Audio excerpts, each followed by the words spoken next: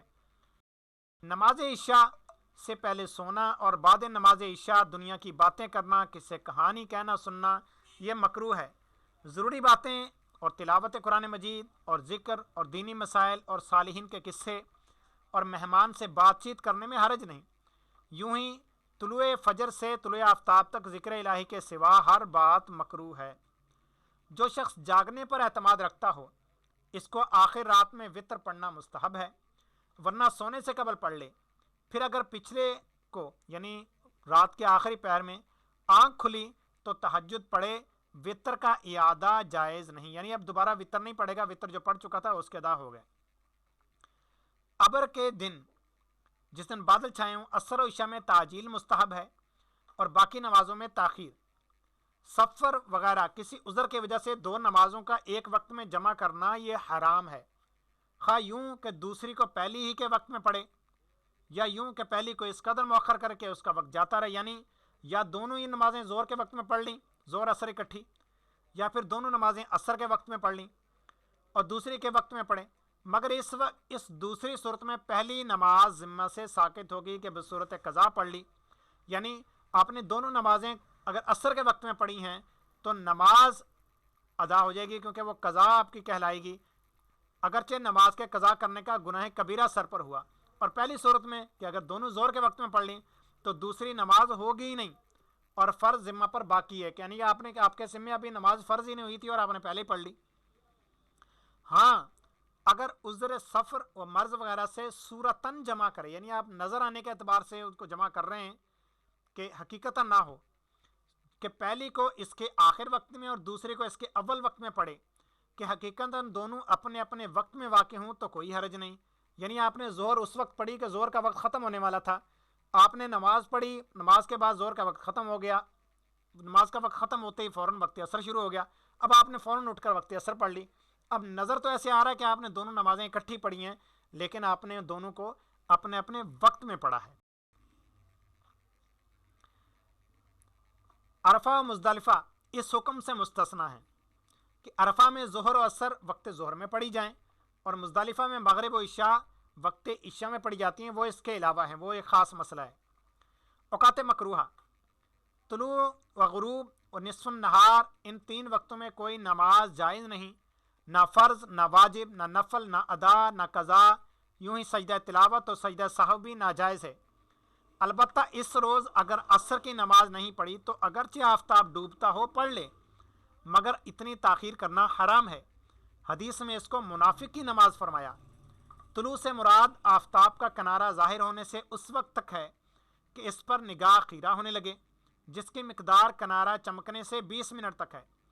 اور اس وقت سے کہ آفتاب پر نگاہ ٹھہرنے لگے ڈوبنے تک غروب ہے، یہ وقت بھی 20 منٹ ہے۔ نصف النہار سے مراد نصف النہار شرعی سے نصف النہار حقیقی یعنی آفتاب ڈھلکنے تک ہے، جس کو ظہوہ کبریٰ کہتے ہیں، یعنی طلوع فجر سے غروب آفتاب تک آج جو وقت ہے اس کے برابر برابر دو حصے کریں۔ پہلے حصے کے ختم پر ابتدائے نصف النہار شرعی ہے اور اس وقت سے آفتاب ڈھلنے تک وقت استواء و ممانعت ہر نماز ہے۔ عوام اگر صبح کی نماز آفتاب نکلنے کے وقت پڑھیں تو منع نہ کیا جائے۔ جنازہ اگر اوقات ممنوعہ میں لایا گیا تو اسی وقت پڑھیں، کوئی کراہت نہیں۔ کراہت اس صورت میں ہے کہ پیشتر سے تیار موجود ہے اور تاخیر کی یہاں تک کہ وقت کراہت آ گیا۔ ان اوقات میں آیت سجدہ پڑھی تو بہتر یہ ہے کہ سجدے میں تاخیر کریں یہاں تک کہ وقت کراہت جاتا رہیں، اور اگر وقت مکروہ ہی میں کر لیا تو بھی جائز ہے، اور اگر وقت غیر مکروہ میں پڑھی تھی تو وقت مکروہ میں سجدہ کرنا یہ مکروہ تحریمی ہے۔ ان اوقات میں قضا نماز ناجائز ہے، اور اگر قضا شروع کر لی تو واجب ہے کہ توڑ دے اور وقت غیر مکروہ میں پڑھے، اور اگر توڑی نہیں اور پڑھ لی تو فرض ساقط ہو جائے گا لیکن گناہ گار ہوگا۔ کسی نے خاص ان اوقات میں نماز پڑھنے کی نظر مانی یا مطلقاً نماز پڑھنے کی منت مانی دونوں صورتیں میں ان اوقات میں اس نظر کا پورا کرنا جائز نہیں، بلکہ وقت کامل میں اپنی منت پوری کرے۔ ان وقتوں میں نفل نماز شروع کی تو وہ نماز واجب ہو گئی، مگر اس وقت پڑھنا جائز نہیں، لہذا واجب ہے کہ توڑ دے اور وقت کامل میں قضا کرے، اور اگر پوری کر لی تو گناہ گار ہوا اور اب قضا واجب نہیں۔ جو نماز وقت مباح یا مکروہ میں شروع کر کے فاسد کر دی تھی، اس کو بھی ان اوقات میں پڑھنا ناجائز ہے۔ ان اوقات میں تلاوت قرآن مجید بہتر نہیں، بہتر یہ ہے کہ ذکر اور درود شریف میں مشغول رہے۔ 12 وقتوں میں نوافل پڑھنا منع ہے، اور ان کے بعض یعنی ان 12 میں سے 6 میں فرائض و واجبات اور نماز جنازہ و سجدہ تلاوت کی بھی ممانعت ہے۔ طلوع فجر سے طلوع آفتاب تک کے اس درمیان میں سوائے 2 رکعت سنت فجر کے کوئی نفل نماز جائز نہیں۔ اگر کوئی شخص طلوع فجر سے پیشتر نماز نفل پڑھ رہا تھا، 1 رکعت پڑھ چکا تھا کہ فجر طلوع کر آئی، تو دوسری بھی پڑھ کر پوری کر لے، اور یہ دونوں رکعتیں سنت فجر کے قائم مقام نہیں ہو سکتی۔ اور اگر 4 رکعت کی نیت کی تھی اور 1 رکعت کے بعد طلوع فجر ہوا اور چاروں رکعتیں پوری کر لی، تو پچھلی 2 رکعتیں سنت فجر کے قائم مقام ہو جائیں گی، یعنی جو بعد والی 2 رکعتیں یہ سنت فجر کہلائیں گی۔ نماز فجر کے بعد سے طلوع آفتاب تک اگرچہ وقت وسیع باقی ہو، اگرچہ سنت فجر فرض سے پہلے نہ پڑھی تھی اور اب پڑھنا چاہتا ہو، جائز نہیں۔ فرض سے پیشتر سنت فجر شروع کر کے فاسد کر دی تھی اور اب فرض کے بعد اس کی قضا پڑھنا چاہتا ہے، یہ بھی جائز نہیں۔ اپنے مذہب کی جماعت کے لیے اقامت ہوئی تو اقامت سے ختم جماعت تک نفل و سنت پڑھنا مکروہ تحریمی ہے۔ البتہ اگر نماز فجر قائم ہو چکی اور جانتا ہے کہ سنت پڑھے گا جب بھی جماعت مل جائے گی، اگرچہ قعدہ میں شرکت ہوگی یعنی اتحیات میں شریک ہوگا، تو حکم ہے کہ جماعت سے الگ اور دور کوشش کرے کہ جماعت سے دور ہو کر سنت فجر پڑھ کر شریک جماعت ہو، اور جو جانتا ہے کہ سنت میں مشغول ہوگا تو جماعت جاتی رہے گی، اور سنت کے خیال سے جماعت ترک کی یہ ناجائز و گناہ ہے۔ اور باقی نمازوں میں اگرچہ جماعت ملنا معلوم ہو، سنتیں پڑھنا یہ جائز نہیں۔ نماز عصر سے آفتاب زرد ہونے تک نفل منع ہے۔ نفل نماز شروع کر کے توڑ دی تھی، اس کی قضا بھی اس وقت میں منع ہے، اور پڑھ لی تو ناکافی ہے، قضا اس کے ذمے سے ساقط نہ ہوئی۔ غروب آفتاب سے فرض مغرب تک، مگر امام ابن الحمام نے 2 رکعت خفیف کا استثناء فرمایا۔ جس وقت امام اپنی جگہ سے خطبہ جمعہ کے لیے کھڑا ہوا، اس وقت سے فرض جمعہ ختم ہونے تک نماز نفل یہ مکروہ ہے، یہاں تک کہ جمعہ کی سنت تھی۔ عین خطبہ کے وقت اگرچہ پہلا ہو یا دوسرا اور جمعہ کا ہو، یا خطبہ عیدین یا کسوف و استسقاء و حج نکاح کا ہو، ہر نماز حتیٰ کہ قضا بھی ناجائز ہے، مگر صاحب ترتیب کے لیے جمعہ خطبہ کے وقت قضا کی اجازت ہے۔ جمعہ کی سنتیں شروع کی تھیں کہ امام خطبہ کے لیے اپنی جگہ سے اٹھا 4 رکعتیں پوری کر لے۔ نماز عیدین سے پیشتر نفل مکروہ ہے، خواہ گھر میں پڑھے یا عیدگاہ یا مسجد میں، جہاں بھی پڑھے یہ مکروہ ہے۔ نماز عیدین کے بعد نفل مکروہ ہے، یعنی پہلے تو نماز عیدین سے پہلے تو منع ہے، نماز عیدین کے بعد نفل مکروہ ہے، جبکہ عیدگاہ یا مسجد میں پڑھے، گھر میں پڑھنا مکروہ نہیں، یعنی نماز عید کی ادائیگی سے پہلے کہیں بھی پڑھنا منع ہے، اور نماز عیدین کے بعد مسجد میں تو منع ہے لیکن گھر میں پڑھ سکتا ہے، گھر میں مکروہ نہیں ہے۔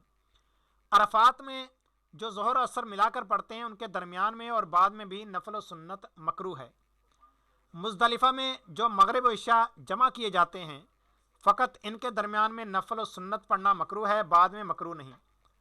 فرض کا وقت تنگ ہو تو ہر نماز یہاں تک کہ سنت فجر و ظہر مکروہ ہے۔ جس بات سے دل بٹے، یعنی دل مائل ہو کسی اور چیز کی طرف، اور دفع کر سکتا ہو، یعنی اس چیز کو دور کر سکتا ہو کہ اب اس کا دل نماز میں ہی رہے،